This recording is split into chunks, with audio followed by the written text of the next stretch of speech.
Our National Investigative Unit has uncovered steps to protect kids from vaping are failing, with a federal crackdown being ignored and health agencies not fully enforcing the law. All on the eve of a key e-cigarette deadline tomorrow, when vaping manufacturers must justify to the FDA why their products should stay on the market or risk having them removed. Chief National Investigative Correspondent Mark Albert has the story. We have 2 trays here. These have all been confiscated. You're looking at the latest draw for teens at Rio Americano High School in Sacramento, California. Students sucked in by the allure of a quick fix from a vaping device. It's illegal to have them on campus. One tray, nicotine fueled. The other, loaded with THC, the mind-altering compound in cannabis. Rob Kerr is vice principal. This is an illicit drug. Yeah, you can't concentrate when you're using THC all day. They're marketed towards youth. You have no doubt that they're marketed toward youth. Yeah, I mean, you can just look at the packages. There's a Smurf. They're feeling the effects of being nicotine dependent, THC dependent. They're scared. I felt horrible the morning after, and my lungs kind of hurt a little bit. So after that, I just said no more. Michael Porter, a junior when we talked to him earlier this year, has asthma. That didn't stop him from vaping, or he says, lying the next morning. My mom asked me why do you smell like cucumber? And I just told her there was an air freshener in my friend's house. You lied to your mom. I did. Why'd you do that? Well, I feel like she'd been disappointed because she always said never smoke, never vape. Did you tell her now? No, I did not. You have not told her that you tried vaping? I have not. What's going to happen when she sees this interview? She's going to be shocked. Porter is among the estimated 1 out of every 4 high school students who have tried vaping. And new research shows teens who use e-cigarettes are up to 7 times more likely to get COVID-19 than non-vapers. The highest single year-over-year increases that we've ever seen for any substance ever. Dr. Brian King at the CDC in Atlanta says vaping companies created a sweet lure to reel in young customers. Fruity flavors. The advertising will lead a horse to water, the flavors will get him to drink, and the nicotine keeps him coming back for more. That's the trifecta of factors that have influenced youth use in this country. Flavors are among the primary reason that youth report using these products, and that most youth e-cigarette users first start with a flavored variety. Just 2 days into 2020, the FDA effectively banned the manufacture, distribution, and sale of unauthorized fruit and mint-flavored single-use e-cigarette pods to try and stem the epidemic. Enforcement began February 1st. So most flavored pods are no longer for sale? Yes. And that's to keep them out of the hands of children? Yes. Regular mango right here. We wanted to know if those products, so seductive experts say to minors, could still be bought after the deadline. So the National Investigative Unit went undercover in February and March to try to buy fruit and mint flavors in stores from Georgia to California. And we did.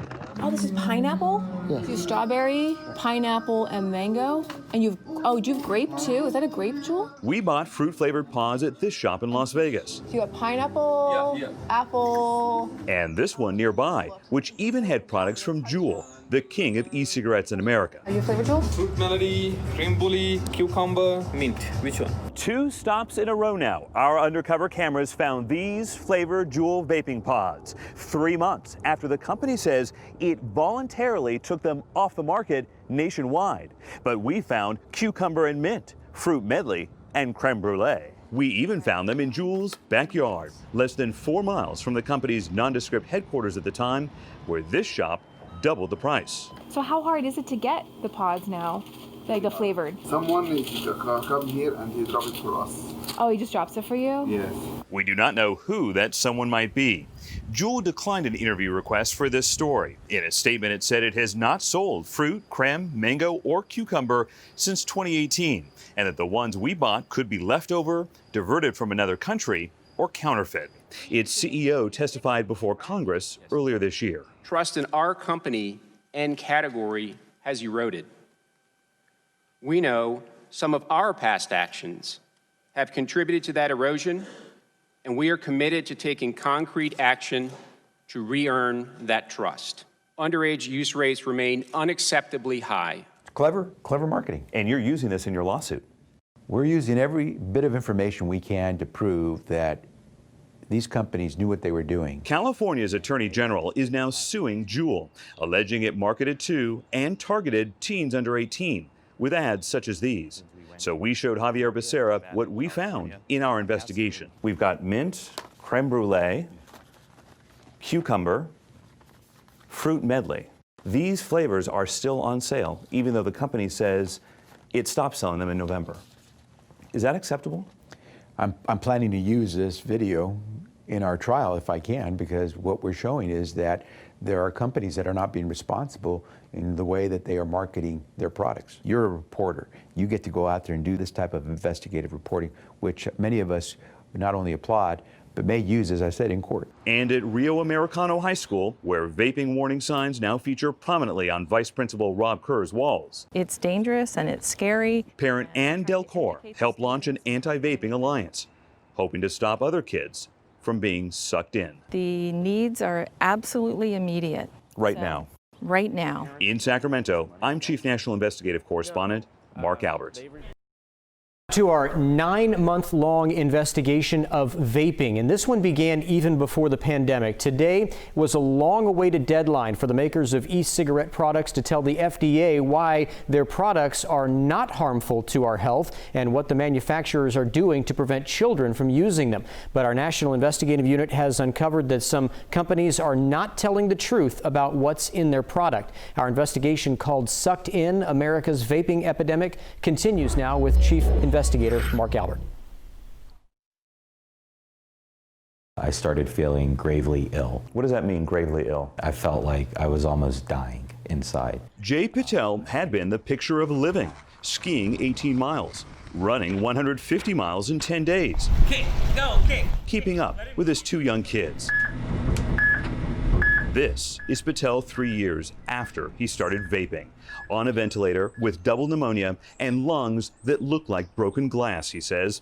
His wife, Monica, sat at his bedside. I just could not believe this was happening to me.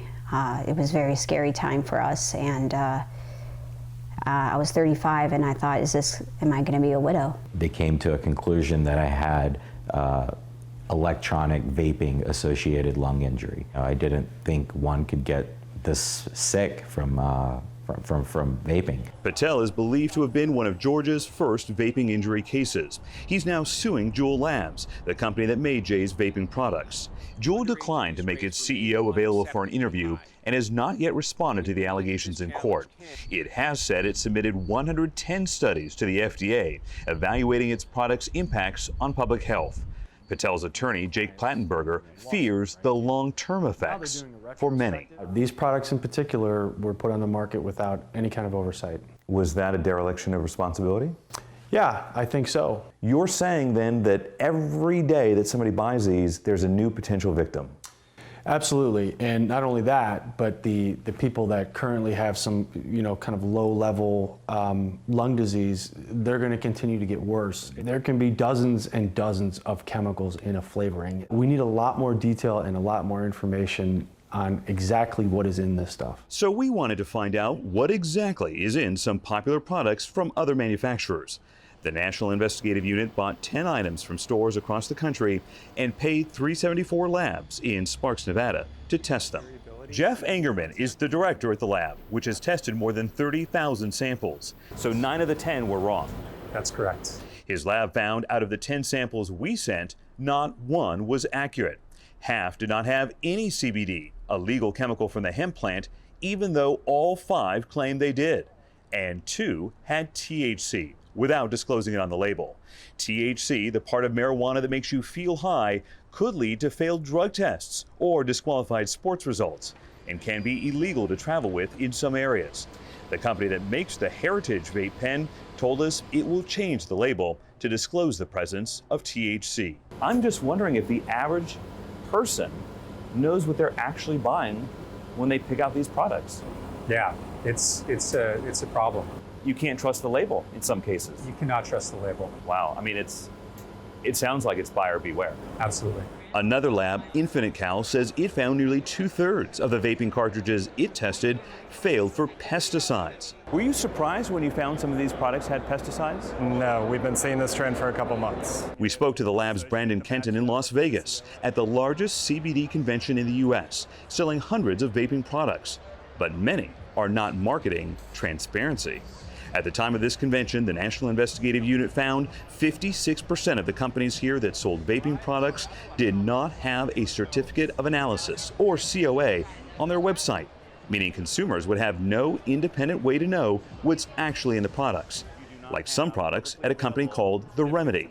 They weren't happy to see us. So just to be clear, right now, the public cannot see independently what's in these products. No, they cannot. Isn't that a problem? Not if the product is legitimate. We make good products. And we have to take your word for it. Yes.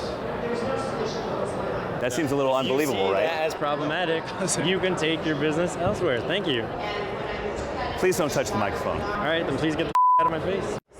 Please don't swear at me. The company's marketing director, Don Willis, later apologized via email, writing, quote, "Such a reaction is not the way our company has or will conduct itself in the future."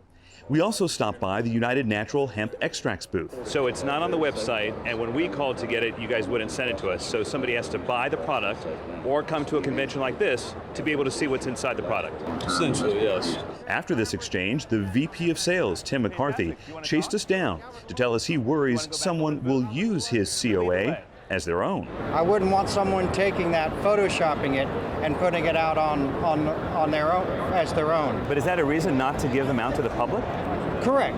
If those consumers were more educated on what was actually in the product, that it would be a deterrent. For Jay Patel, he's thankful he can still walk hand in hand with his wife after being sucked in by vaping. It disgusts me, not only just seeing it and the smell, but what could happen to them, and it's only a matter of time. KCRA 3 investigates. I'm Mark Albert in Atlanta. Well, tomorrow we'll show you what some schools are doing to try to prevent vaping use by children and how vaping detectors work. This is our Sucked In, America's Vaping Epidemic investigation, and it continues tomorrow night here on KCRA 3. Our 9-month-long investigation into vaping continues now, showing you how schools and businesses are buying alarms to catch e-cigarette use. And some school districts are even suing to try to cover the cost. Here's Chief National Investigative Correspondent Mark Albert. There's a Puff-O-Matic. We have a jewel pen inside of it. You're looking at a simulated dragnet, a search for a fingerprint in the air of a vaping device. I'm going to actually inhale on it, and then I will dispense it into the air. That will then trigger off an alert. That alert, nearly instantaneous as a text or email on the cell phones and desktops of administrators at Wheeler County High School in Alamo, Georgia. We catch them in the act. William Bell is the principal and had the vape detectors installed in the boys' and girls' bathrooms. Probably about 8 to 10 feet, just right around the corner. Including the one next to the classroom of math teacher Lorraine Adams. It's addictive, and when someone is addicted to something, that's what their mind is on pretty much all of the time. Schools nationwide are now installing vaping detectors from a wide array of companies. Derek Peterson is CEO of New York-based Soda Technologies, who says his business last year went from 700 devices to 6,000. The trend will that every school across America will have a device. The devices cost about $10,000 for an average school. Add in the cost of suspensions, lost class time, and other expenses, and now some schools are suing vaping manufacturers to pay for the consequences of students being sucked in by America's vaping epidemic. The National Investigative Unit found more than 110 federal lawsuits filed by school districts across the country just this year. Young adults have taken part in anti-vaping demonstrations like this one in Washington, outside the D.C. offices of Juul, the vaping heavyweight. Its CEO and the leaders of other e-cigarette manufacturers testified before Congress in February. Sitting behind them, youth protesting. A week after that hearing, 17 senators in both parties warned the FDA commissioner it is virtually certain vaping devices in the marketplace today have entered illegally, and want any vaping products that did not meet a Wednesday deadline for seeking FDA review to be quickly and decisively removed. There's an epidemic. At Wheeler County High School in Georgia, Principal William Bell thinks his new vaping detectors will catch vapors, but may not be enough to snuff them out for good. They want to be cool is what we're finding out. One thing that I try to stress is the dangers of vaping. I'm Chief National Investigative Correspondent Mark Albert.